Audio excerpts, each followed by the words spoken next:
සුබ උදෑසනක් සෑම කෙනෙකුට. අද උදෑසන අපි අවධානය යොමු කරමු යසායා 64 4 සහ 5 යම් කිසි කාණ්ඩයක් වෙත පමණක්.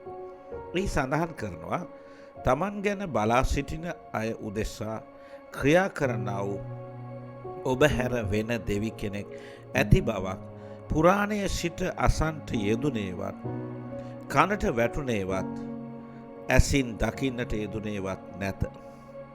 එසේ මේ බයිබල් කොටසේ තවත් බයිබල් කාණ්ඩයක් තිබෙනවා පදයක්.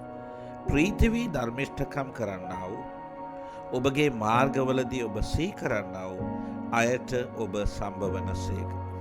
දැන් මේ කොටස පස්වෙනි පදයේ කොටසක් කරා ගමන් කරමු.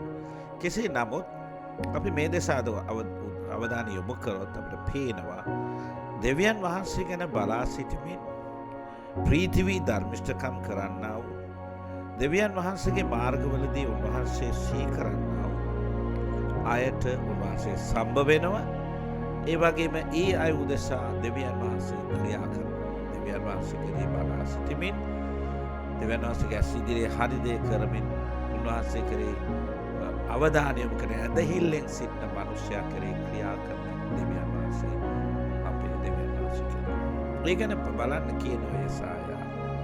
ඔබ හැර එවැනි ක්‍රියා කරන වෙන දෙවි කෙනෙක් ඇති බවක් පුරාණයේ සිට අසන්ට යෙදුනේවත් කනට වැටුනේවත් ඇසින් දකින්ට යෙදුනේවත් නැතයි කියලා කියනවා. බලන්න ඔබයි මමයි දෙවියන් වහන්සේ කෙරෙහි බලාපොරොත්තුව තියාගෙන උන්වහන්සේගේ ඇස් ඉදිරියේ ධර්මිෂ්ඨකම් කරමින් ඒ ධර්මිෂ්ඨකම් කරාට බෑ ප්‍රීතියෙන් ඒක කරන්න ඕන. එසේ කරමින් සිටියොත් උන්වහන්සේ ඒ මනුෂ්‍යයන් උදෙසා ක්‍රියා කරන දෙවියන් වහන්සේ කියලා කියනවා. ඒ වගේම උන්වහන්සේ කෙරෙහි බලාපොරොත්තු තියන උන්වහන්සේගේ මාර්ගවලදී උන්වහන්සේ සිහි කරමින් කටයුතු කරන එවැනි මනුෂ්‍යයන්ට දෙවියන් වහන්සේ සම්බ වෙනවා කියලා කියනවා. ඒ නිසා ප්‍රිය දරුවනි, ඔබගේ ජීවිතයේ සෑම දෙයක් මත ගමන් කරන විට කාරණා ගම් තුල ගමන් කරන විට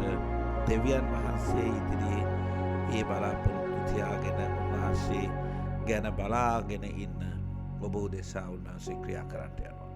ඒත් එක්කම උන්වහන්සේගේ ඇස් ඉදිරියේ ධර්මිෂ්ඨකම් කරන්න ප්‍රීතියෙන් එවිට උන්වහන්සේ ඔබගේ ජීවිතයට ප්‍රකාශ වෙන්න යනවා. අද ඒකට හොඳ අවස්ථාවක් කරගන්න. ජයග්‍රහී දවසක් උදා වේවා. ඔබට ජේසුස් පිහිටයි.